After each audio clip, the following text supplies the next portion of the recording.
الحمدللہ الذی خلق السماوات والارض، تمام تعریفیں اس اللہ کے لیے ہیں جس نے پیدا فرمایا آسمانوں کو اور زمین کو۔ یہ التذکیر بھی اعلیٰ اللہ کی قدرت کی نشانیاں ہیں۔ وجعل الظلمات والنور، اور اس نے بنایا اندھیروں کو بھی اور نور کو۔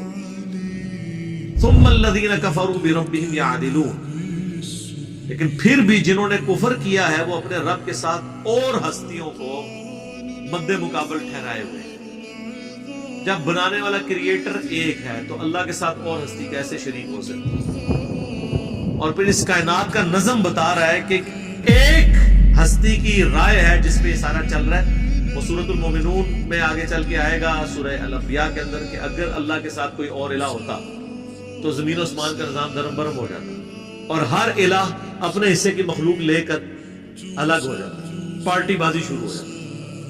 کوئی نہ کوئی ایسا ہوتا جو پھر عرش کی طرف راستہ تلاش کرتا کہ ہم اس کے عرش پہ قبضہ کر کے، جس طرح آپ کو پتہ ہے پہلے چھوٹے مہاراجے ہوتے تھے، بڑے مہاراجے کے اوپر راجے جو ہے وہ ایک راجہ جو ہے بڑے مہاراجا کو مار کے وہ آگے تخت پہ بیٹھ جاتا، اللہ فرماتا ہے اس طرح کا کوئی معاملہ نہیں۔ تو اللہ تعالیٰ کا اس کائنات میں جو نظم ہے یہ بتا رہا ہے کہ وہ ایک ہستی ہے، اور آسمان اور زمین کو پیدا کیا اس نے، اندھیروں اور نور کو پیدا کیا۔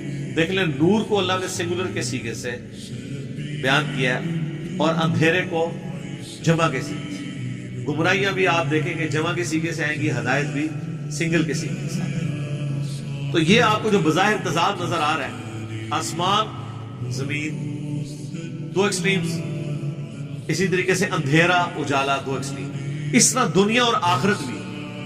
یہ زندگی کافی نہیں ہے، اس کے مرنے کے بعد ایک اور زندگی میں بھی جانا ہے۔ یہ بھی ایک جوڑا ہے، دنیا اور آخرت۔ هو الذی خلقکم من طین، وہی اللہ ہے جس نے تمہیں بھی پیدا کیا مٹی کے ساتھ۔ ثم قضى اجلا، اور پھر تمہاری ایک میعاد مقرر کر دی ہے۔ ہر بندے نے اپنا وہ ٹائم پاس کر کے دنیا سے چلے جانا۔ سورۃ المومنون میں، سورۃ الحج میں اللہ نے پھر پوری تفسیر بتائی ہے کہ تم جنین کی شکل میں ہوتے ہو، پھر ہم تمہیں بچہ بنا کے باہر نکالتے ہیں، پھر تم بڑی عمر کو پہنچتے ہو، جوانی تک پہنچتے ہو، پھر بڑھاپے تک پہنچتے ہو۔ بعض لوگ جوانی میں مار دیے جاتے ہیں، یعنی اللہ تعالیٰ اس کو اپنی طرف منسوخ کرتا ہے کہ میں انہیں موت دے دیتا ہوں۔ بعض بڑھاپے کی عمر تک جاتے ہیں۔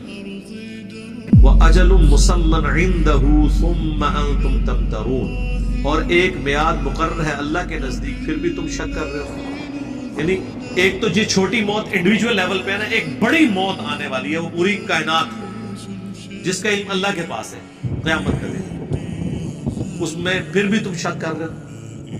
یعنی یہ پرپس فل لائف ہے، الٹیمیٹلی ایک دن آنا ہے، تمہیں اللہ کے حضور پیش ہونا ہے۔